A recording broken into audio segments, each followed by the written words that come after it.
to get some work done.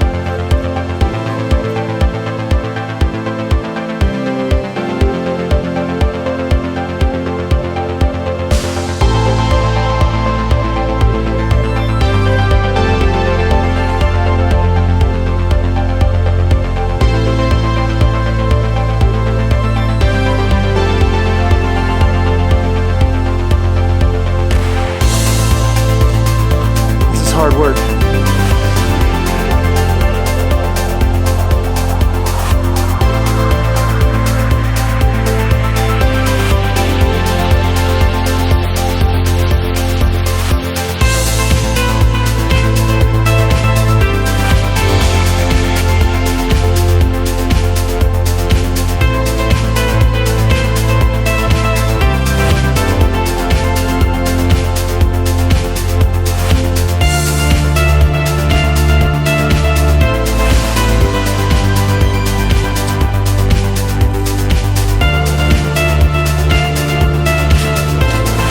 In the Gospel of Luke, chapter 12, Jesus says some very interesting things to his followers.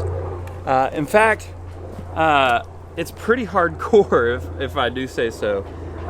Jesus in Luke chapter 12 says this, starting in verse 1. It says, "Meanwhile, when a crowd of many thousands had gathered, so that they were trampling on one another, Jesus began to speak first to his disciples, saying, 'Be on your guard against the yeast of the Pharisees, which is hypocrisy. There is nothing concealed that will not be disclosed, or hidden that will not be made known. What you have said in the dark will be heard in the daylight, and what you have whispered in the ear in the inner rooms will be proclaimed from the roofs.'" Okay, so Jesus goes ahead and compares the Pharisees, the yeast of the Pharisees, to this hypocrisy, meaning, that's kind of confusing. Yeast, as you know, works in making bread or other things like that. And yeast is this leavening agent, and like adds to and makes things grow and expand. And Jesus says that the yeast of the Pharisees is their hypocrisy, this idea that they say one thing but they do another.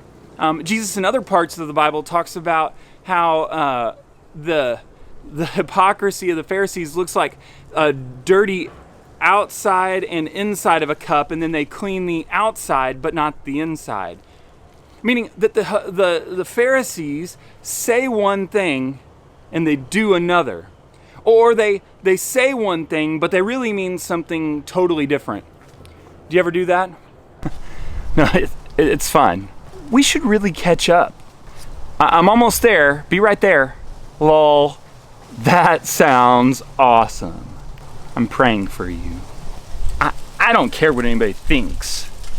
I'll call you. We'll see. I don't care where we eat. That sounds great. I'll let you know. Do you ever say something to someone, but you really don't mean it? And so you just kind of do whatever. You say something in order to maybe get out of a situation or get away from somebody. Have you ever said something but didn't really mean it? And Jesus says, hey, for these Pharisees, what just kind of keeps creeping through and expanding in their lives is hypocrisy. It continues to grow. They continue on in it. They continue to say things that they have no business saying because they don't really mean it. I mean, check what he says one more time. He says, there is nothing concealed that will not be disclosed, or hidden that will not be made known. There's nothing concealed that will not be disclosed or hidden that will not be made known, meaning that no matter where you are, no matter what's going on, all the things that you say, all the things that you think, all the things that you do will at some point be made known. Meaning there's this level of secrecy we think we have, but it's not there. You know, Snapchat became really popular a few years ago because it promised that you would be able to take a picture and send a message and then it will disappear. Nothing ever disappears. In fact, there have been many people on the internet prove that you can find people's Snapchat pictures. Well, people were using Snapchat for things they had no business using it for and sending pictures they had no business sending, thinking, oh, it'll all be gone. It won't matter. Not true. These Pharisees thought that they could just say whatever they want to say or do whatever they want to do and no one would ever find out. And so this hypocrisy in their life continued to grow and grow and grow. Because they would say, hey, don't be like this, don't do this, and yet they would go and do it. It was this crazy time. Jesus says, hey, beware of that. That attitude, that idea that if I just do whatever I want, no one will ever find out. Even before technology, even before Snapchat, all that stuff, Jesus says that's a bad way to live life because someone somewhere will find out. Jesus even keeps going here. And in verse 4, he says this, I tell you, my friends, do not be afraid of those who kill the body and after that can do no more. But I will show you whom you should fear. Fear him who, after your body has been killed, has authority to throw you into hell. Yes, I tell you, fear him. Are not 5 sparrows sold for 2 pennies? Yet not one of them is forgotten by God. Indeed, the very hairs of your head are all numbered. Don't be afraid. You are worth more than many sparrows. Jesus says, I don't know why you keep telling these lies. I haven't really figured it out why you continue to say the things that you do and try to hide and cover up. He says, because the people you're trying to hide things from, they don't matter. They don't matter. What does matter is honoring God and pleasing God.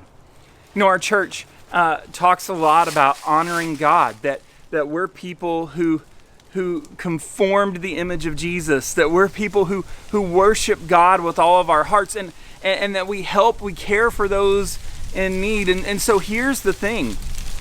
All of the things that we do that we feel like we have to hide, we shouldn't be doing in the first place. Jesus says, all the people you're trying to cover up things from, whether it's your parents or your friends or whatever it might be, Jesus says there's no need to cover it up from them. What you really need to be concerned about is how you honor God with your life. This is the deal. This is the calling that we have. It's not see what I can get away with in order to have as much fun as I can have. No, instead, it's about how much can I do to honor God. And honoring God is not easy. It's hard work.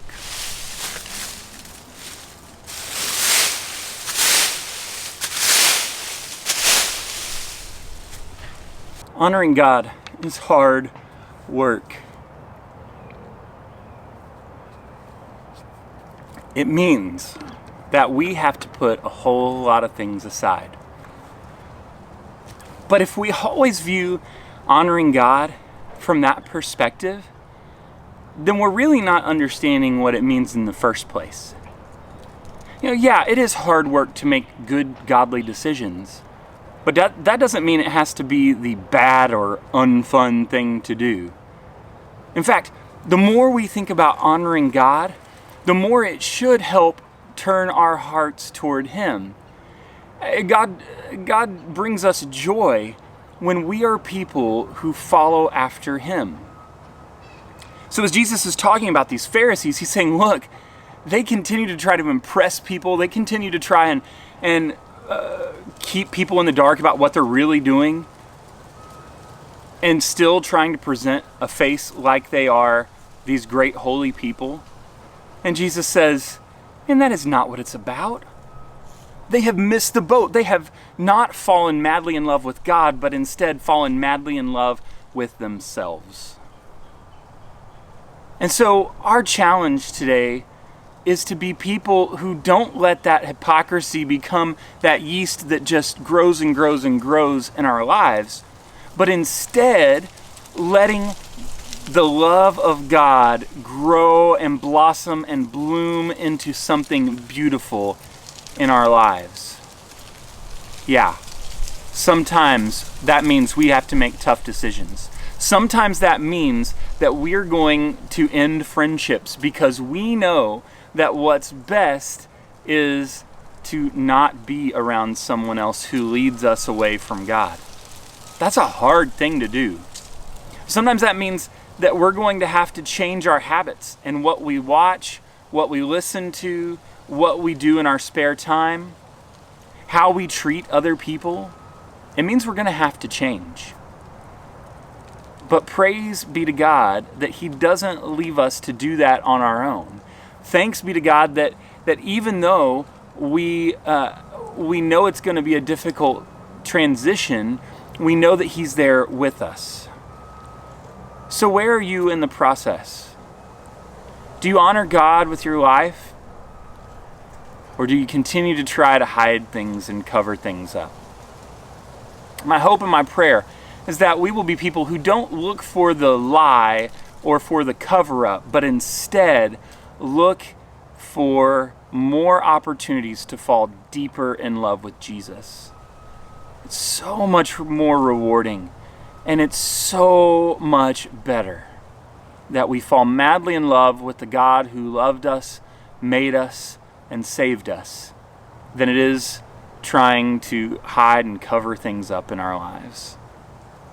I'm thankful for you. I'm thankful for Jesus and His great words to us. This week, may you be someone who honors God. See you next week.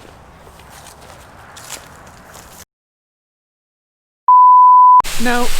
I didn't even get the button pushed. Oh, I thought you'd already pushed it. No.